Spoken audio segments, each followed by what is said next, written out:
corporate social responsibility, and that has been an enactment by the Government of India in 2013. Government of India has stipulated that companies with net worth of 500 crores or more and turnover of 1,000 crores or more should keep 2% of their profits, only the profits, for putting into socially, useful activities, and that's why it is called the corporate social responsibility. Nagaland has not been getting its due share. We have something around 27,000 crores, but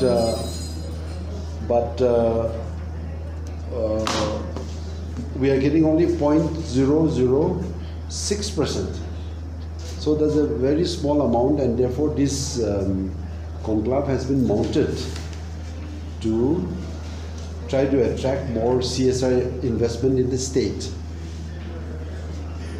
We are very happy that the Honorable Finance Minister has agreed to grace the occasion, and her coming has made a big change. And apart from the CSR conclave, we have got the Bankers Conclave, which is a separate event. The CSR conclave is being held in the banquet hall of the Chief Minister, the banquet hall. And the Bankers Meet is being held in the NBCC Convention Center. So the thing has become very big. And along with CSR conclave and the Bankers Meet, they have also added the Investors Meet. So we have a combination of 3 events going on. And I think you know that the Investors Meet in the past was being held in other places, like we have tried in Bombay, in Delhi, maybe in Bangkok also. We've gone up to those places.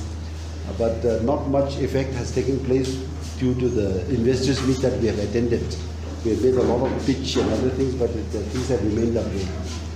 So now we hope that there will be a lot of investment opportunities, and therefore we have the he's Mr. John. He is representative from the CII, Confederation of Indian Industries. They have sent a person ahead to supervise. So many more officers are coming, and there's a total of about 50-60 CEOs and CXOs from the Indian industries coming. So the big honchos are all coming here to Kohima, and so we expect a lot of outcome from this. Now, basically the CSR conclave is to showcase Nagaland, our needs of CSR investment, and above all, for the NGOs and the grassroots level to be able to interact with the companies. So a lot of process has taken place where at the grassroots level, we have been working for the last 4 or 5 months, collecting schemes, collecting proposals, and pushing it into the corporate circles. And we hope that a large proposals would be accepted. We have a list so far. I mean, the tentative list, about 40 crores of the day before yesterday. It is going up by another 5 crores, 10 crores, like that. So even before the event, we have a commitment of about 50-60 crores. And that is for CSR. And we hope that we will touch 100 crores or beyond, but that is, it will depend on how these NGOs and then other people, they pitch to the companies to invest in their projects and in the state. On the banking side, they have decided for about 100 crore loan to be dispersed at the banking colloquium. There's a credit outreach. So that 100 crores, we are trying to have it increased to about 200 crores. But over and above that, what we expect out of the CSR conclave and then the banking colloquium is for the people to get to know the companies, because that is one very difficult barrier for the people to cross. We hope that this will also give an opportunity for people to be more interactive and more, we have interactive with the banks and a more people-friendly bank. So these are some of the things we have in mind. And the event, I am sure, will help Nagaland to move forward. And if you want to have a little bit more details, we can either discuss, we can take questions from you. Then one last final word that I would like to add. Why the CSR? All globally, the social, political and economic paradigm is changing. And the things are moving into the private sector.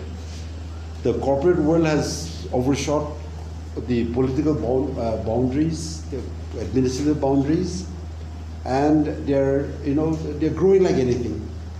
And this CSR, the corporates particularly, a few years ago, to be a lakhpati was a big thing. And then after that, the crorepati, we were told, there's something unimaginable. But those have now receded the backgrounds, and you have Elon Musk, and you have got more than 2,000 billionaires around the world, billions. And slowly they are moving to 371 billion, and then soon they may reach the economy of 1 trillion. So the private sector is growing, and they are growing in terms of not only the economic growth, adding to the GDP, but they're growing in terms of investment in the development sector. And the United Nations have made the SDGs, and there are many corporates and then acting into the SDGs, and this CSR activity is particularly aimed at improving the sustainable, to contribute to the sustainable development goals. And so all these things put together, we are putting a lot of importance to the CSR conclave and then the bankers colloquium. And we hope that some good results will come out of this. So we have, companies representing from various sectors. So from CIA alone, we have a very large delegation of 58 very senior industrialists representing large corporates from across the country participating. Almost about 13 or 14 central public sector undertakings. And there's a little commitment about investments in Nagaland also. Eye hospital, yet to be firmed up, but I'm just giving you an indication. Netralaya, I think you know Shankar, the Netralaya. So they're talking of, they want some land from government of Nagaland. They're talking of pathological lab network covering the whole of Nagaland. Then private paramedical institute. There's medical college, either on a PPP mode with the government or setting up a private sector like that. Textile park, Raymond's. We are going to enter into a MOU with them. Textile industry is shifting out of China because of the high cost of labor, and then so we are trying to attract them. Then Raymond's is taking the lead of bringing them to the northeast, and we are trying to make Nagaland a hub for textile, these things. So all the kind of things, and then there are a lot of commitments for tourism, hospitals and hotels and revenue sharing models, paper mill also. There are a lot of people showing interest. So those are indicative of some of the things which the companies are coming in. Yeah, there's a setting up of logistics, automotive training center, and above all, these youth training centers. So these are also some of the things in which the companies would like to get involved. Some of the activities already going on, like SIDBI, they have financed 3.5 crores for a program called EmpriTech, which is the United Nations program to build up entrepreneurs among the Naga people. So, there are a lot of things going on, so you can just guess, and then as the conclave proceeds, you can pick up a lot more. I'm just giving you a certain kind of a curtain raiser. Basically, CSR is not actually meant for government. It is meant for NGOs, the people who can implement and put it on the ground. There are a few things, but demi-government, like for example, we are thinking of, there's the Boeing company. They're coming in with some CSR, and we're trying to redirect it to set up a credit Credit Outreach Facilitation Center. facilitation center all across the state so that it will help the people to approach for a credit. Our people don't know how to get money from the banks. So we want it spread out all over Nagaland at their expenses, and so since the government does not have this facility, so we want to set up a credit outreach and facilitation centers. Those kind of things, no? Or CSR cell to supervise, to implement how the CSR is being implemented all over the state. A certain cell, chief minister and company at the top, but a cell to be operated by CSR funds again, without disturbing the state budget. So those are some of the things, but that is the closest that we can get to government involvement. Otherwise, all the projects and whatever is to be implemented by the NGOs. There are programs like health in the health sector. They would like to take up programs spread out across the state for bringing up, bringing the technology and the pathological lab and other things you're talking about, maybe X-ray units or those equipments, which they would be willing to supply free of cost. So like that. There are 3 conditions for NGO to undertake CSR project. One is CSR1 registration.